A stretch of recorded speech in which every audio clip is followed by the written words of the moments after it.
Hi guys, may kwento ko lang, no? Itong ka-chatmate ko.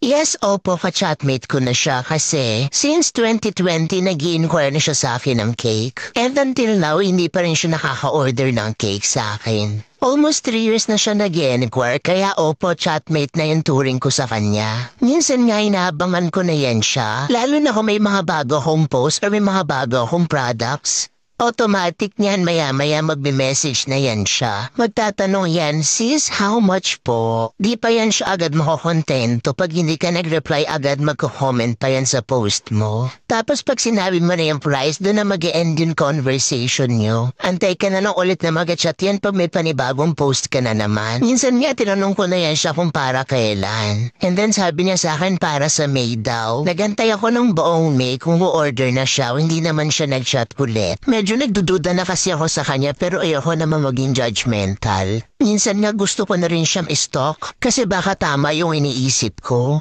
Naiisip niyo na rin ba? Minsan nga natatawa na lang ako pag nagme-message na siya. Pero syempre tinitreat pa rin natin siya professionally and same sa treatment na ginagawa natin sa ibang clients natin. Malay mo naman talaga o order naman talaga siya, diba? Sabi ko nga next time tatanungin ko na siya kasi almost 3 years na diba? Siguro hindi naman masama kung ako naman yung magtanong sa kanya. Yung sa totoo lang, diba?